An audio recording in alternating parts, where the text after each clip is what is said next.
let's talk about the San Francisco 49ers for a minute. And there's so much to talk about. First of all, we do this every Tuesday. You do this every Tuesday on Twitter. And we've made it kind of a staple here where you release it on our channels on Tuesday as well. Give us the Brock Purdy update as far as what his numbers are trending on the year.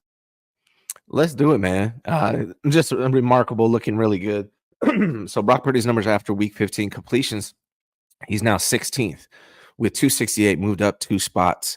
Attempts, he's 21st with 384, moved up 1 spot.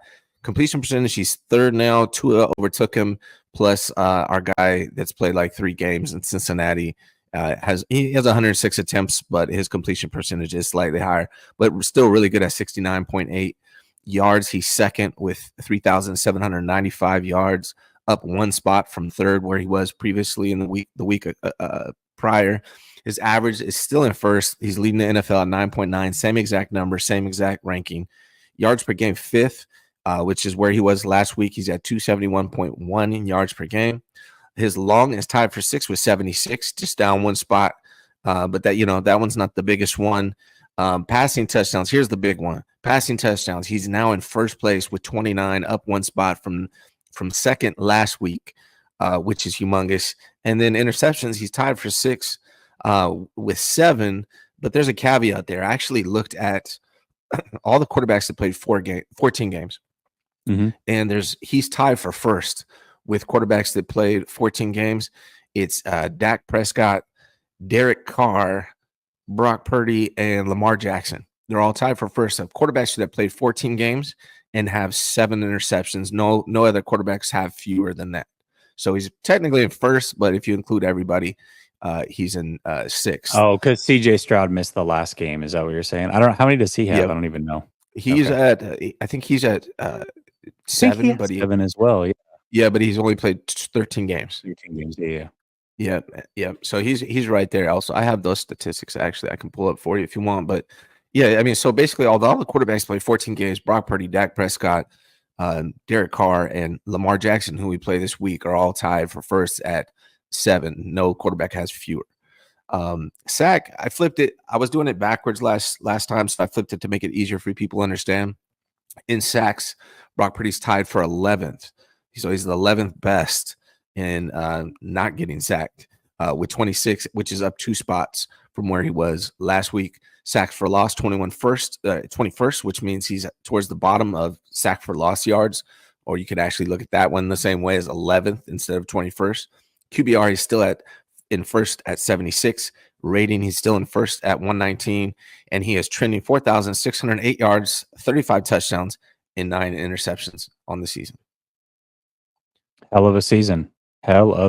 Absolutely. I appreciate these updates. I think they're a lot of fun. And obviously we're getting towards the tail end of the season. So what they're trending, I mean, we're getting close to just knowing what it's going to be. Now, I wanted to talk about this as well, because you sent me a text message before we started the show. You had a stat that you had posted preseason. You want to walk us through that stat real quick? Sure. I've actually been posting this stat for, I think, 2 years now. I've posted it probably like 4 times, but the last 4 or 5 Super Bowl winning quarterbacks have passed for over 4,000 yards and 40+ touchdown passes during the regular season. In February, before the Super Bowl, I looked at the numbers and I said Patrick Mahomes is going to win the Super Bowl over the Eagles. And sure enough, he did. And I did it based on those same metrics. When I'm looking at the NFL right now and the quarterbacks in general, passing is down a little bit right now. So Brock Purdy, like I said, he's trending like, what was it, 4,600 yards. So he's over in the yards metric, but he's trending like 35 touchdowns. However, lately he's been trending a lot more touchdowns. So he might hit that 40 mark. It would not completely surprise me, but most likely he won't. But if you look at all the other quarterbacks, he's the closest to hitting both metrics out of every quarterback in the NFL. So when I'm thinking about that, the last 5 Super Bowl winning quarterbacks have hit that metric. Brock Purdy's the closest out of every quarterback in the NFL. And then I think about the run game for the 49ers, and I think about this defense, and I think about the play caller.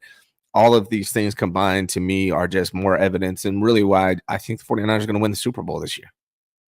Now that's passing touchdowns, right? That's not all in? Correct. That's just passing. Okay. So technically nobody's going to hit that number. So no quarterback's going to win the Super Bowl is what you're saying. No, absolutely not. Well, I'm saying if you look at all the quarterbacks in the NFL right now, based on the passing statistics, the 49ers have the best passing game in the NFL, which is key to winning a Super Bowl. But then you mix in the fact that they got the best running game, arguably the best defense, the best play caller. Like it's all lined up for the 49ers this year. Yeah. Yeah, absolutely. Basically, every Super Bowl quarterback had hit those marks, the 40 plus passing touchdowns and 4,000 plus passing yards. No quarterback is going to do it this year, most likely, but Brock Purdy is the closest of all of them. So technically, he would be in line to win a Super Bowl based off of the previous numbers. Yeah. So, I mean, dude, MVP wise, he's still got to be there. You know, I mean, if anything, Dak fell off, Tyreek fell off. Maybe Josh Allen has entered the conversation because he's going to get close to 45 total touchdowns this year. His yardage is way down from where he's normally at. And if the Buffalo Bills win the AFC East, which I think they're going to, as crazy as that sounded maybe 2-3 weeks ago, I think they're going to win the AFC East. Maybe he's inserted in the conversation, but really to me, this is like a Purdy CMC conversation. I think those are the only two that are deserving at this point, and it's phenomenal to watch. Who's your vote? I really could make a case for either or. I've been consistent, and I'm not going to change it. I would still go CMC just because he's going to have over 2,000 all-purpose yards. He's going to have more more than 20 plus touchdowns. That's a really, really good season. And it's not just Purdy, it's for all the quarterbacks. We just talked about quarterback stats are down this year. They just are. They're down across the league. Normally you get a quarterback that's 40 plus touchdowns, 4,000 yards every year. A lot of these years you're getting 50 touchdowns and 5,000 yards or one or the other. So it's way, way, way down. You're not going to have a quarterback hit 5,000 yards. CJ Stroud was on pace, but he got hurt, so he's not going to do it. No quarterback's going to hit 5,000 yards. No quarterback's going to get 40 passing touchdowns. When was the last time that happened in the league that neither of those were hit? It's been many years. I would venture to guess many, many years, and we might be going back into rule changes before the last time that this happened. So passing across the NFL is down. If there's ever going to be a year that a non-quarterback should win it, it would be a year that a running back is playing as great as he is and the quarterback stats are down. So I'm fine with either or. Tyreek Hill, I think, probably could have or should have been it, but because he missed that last game, I mean, that's it. He's got no chance at 2,000 yards anymore. It's over for him. So he's now removed from the conversation, I think. I agree with your argument for CMC, and I wouldn't be surprised if that's what happens. But let me make the argument for Brock that I've just come to realization with over the last week or two. To be honest, I was CMC, and you can make an argument for both. You really can make an argument for both. Yes. Yeah, and here's mine. Like I think I think I had CMC up until honestly this last week, and the reason why I say that is what kind of clicked in my head is, and I've talked about it. Actually, somebody tweeted both of us this morning about it, but I think I want to clarify my stance. And this is the reason why I think Brock should be the MVP, at least right now, based on everything that's going on in the NFL.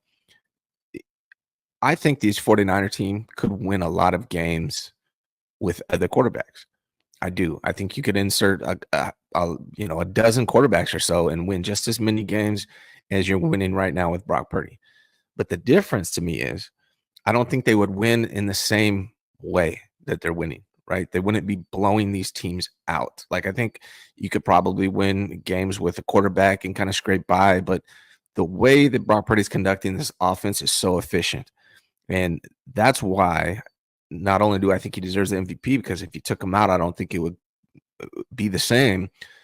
But I also think that the 49ers are going to win a Super Bowl this year because of it. And I think if you took that out, I'm not sure I would have that same belief. So that's why I think Brock Purdy should be the MVP. It's usually a quarterback award anyways. So that's my argument. But if CMC won it, I wouldn't be surprised either. Well, let's address this comment. He says, dude, you're a moron. If it wasn't for Purdy, CMC would not be doing what he's doing this year. Brock Purdy should be the MVP.